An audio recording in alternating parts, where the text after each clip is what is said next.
Once again, good morning. So, uh, this day is the feast of Sacred Heart of Jesus.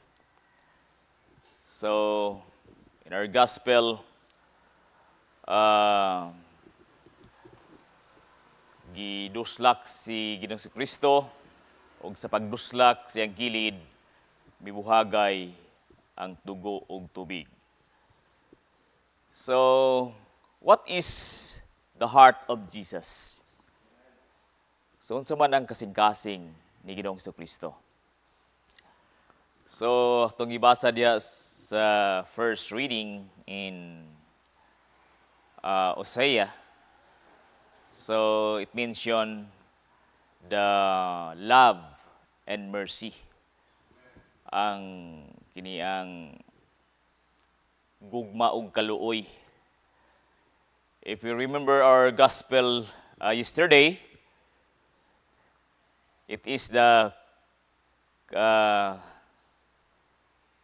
kining about the law, the great commandments, the summary of the law. So, para ma-fulfill ang great commandments, one requirement is that love. Tungod kay love fulfills the summary of the law. Love is God. So, wala tay gugma, wala tay Ginoo. O my reflection this morning is somewhat continuation of the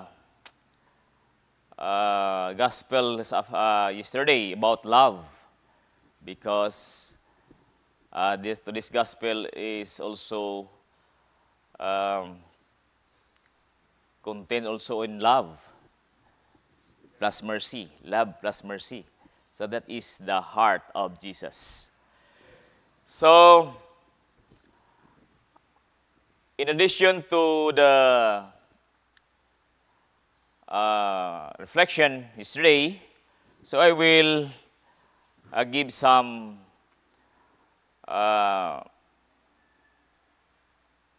points in love. Kadang tawag hapon nga selfish, love yourself. So, si Jesus, dili siya kayo kuan ning paghigugma sa atong kaugalingon.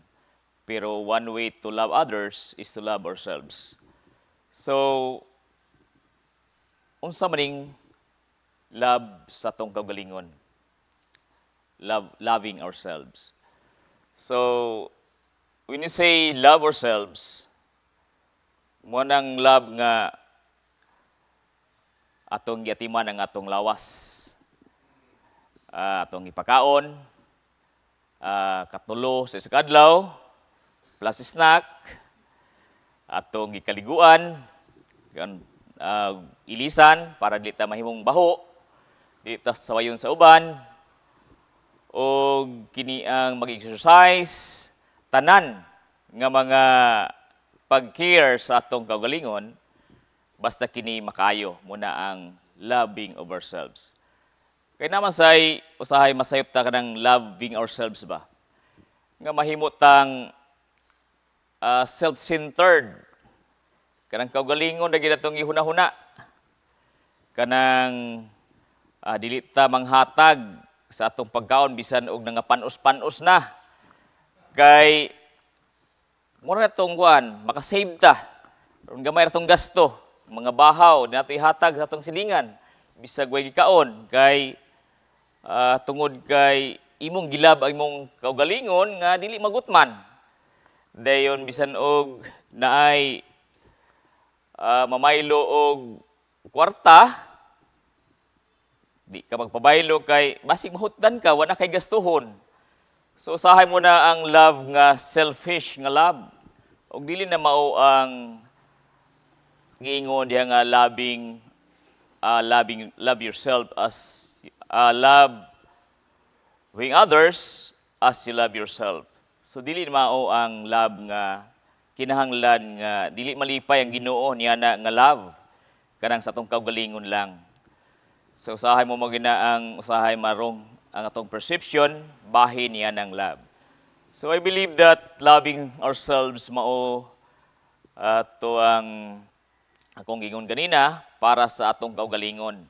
So kung mag-love ta sa uban, it should be like that nga di ta makaako nga magtan-aw sa atong isigtaw nga kining gigutom. Di ta makaako magtan-aw sa atong isigtaw nga nagantos. Kay kita gani natay labad sa ulo, mag-inom man tagtambal kay di ta gusto magantos sa kasakit. So nga na ang love nga tong ipaambit sa uban, i-share sa uban kana nga love. Dili ng paghinakog nga love. So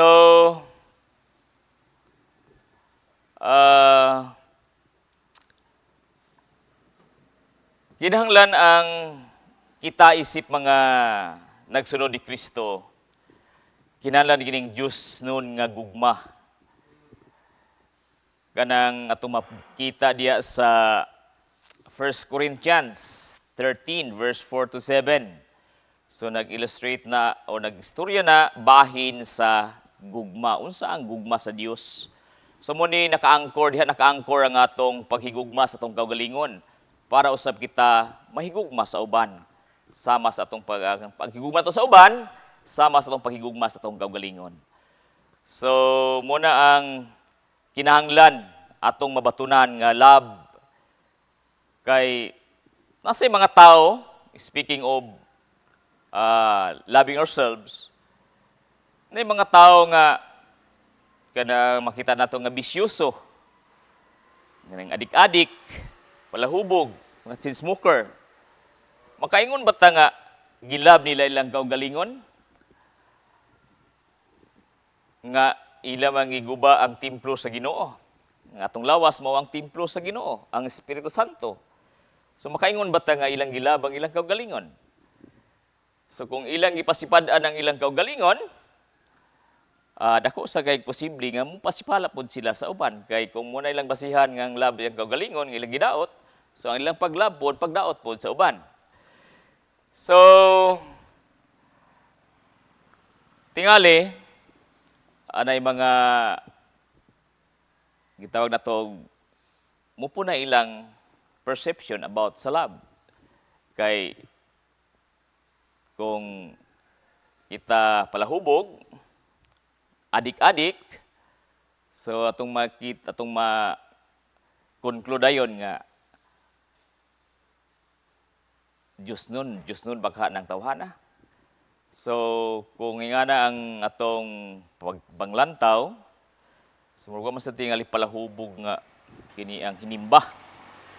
Walay palahubog nga sigsimba. Na ay tao nga ay harag simba og mahubog. Among na-meet ni Father Azul sa Kibagat, ay harag simba og mahubog. So lahi po siya. Ang murag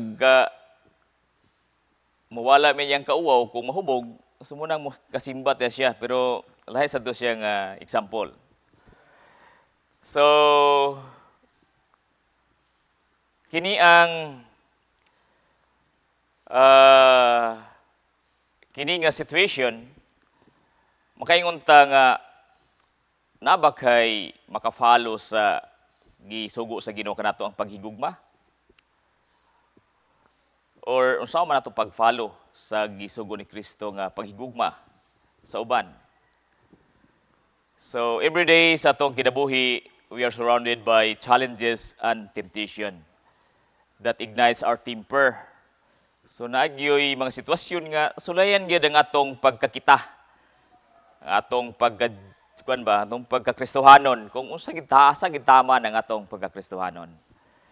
So sa panahon nga adunay mga panagbingkil, naay mga panaglalis, kanang panahon ng murag kaulbuhon ng atong mga kaspa tungod sa atong kaulit.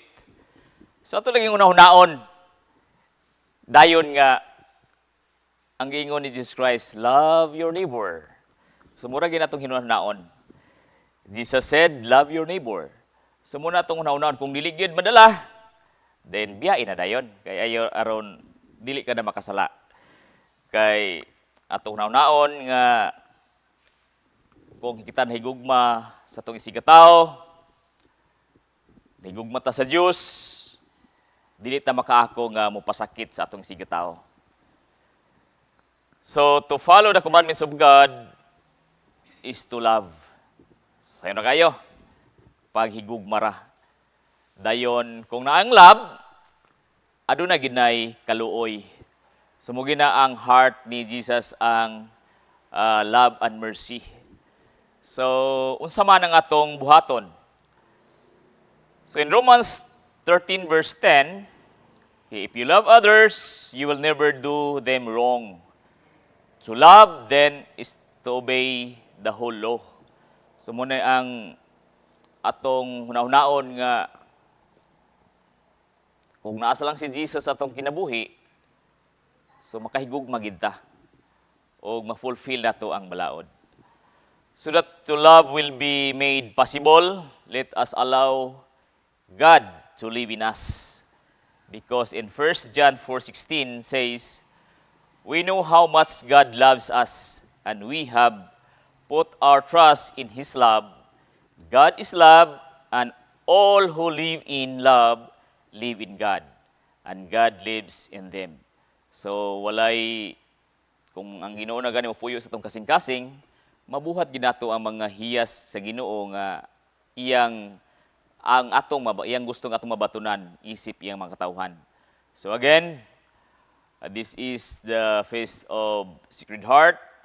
So, kinahanglan o hinaot nga ng atong kasing-kasing, puno kini sa gugma o kaluoy. So, atong ipakita sa uban, extend ang atong love o kining mercy. So, di ta makaako nga makakita ta sa itong isigataw nga kini ang nagkalisod o di sad ta makaako nga mulibak sa itong isigataw kay sama ra nga atong gihimo na sa itong kaugalingon. This is the Gospel. Good morning.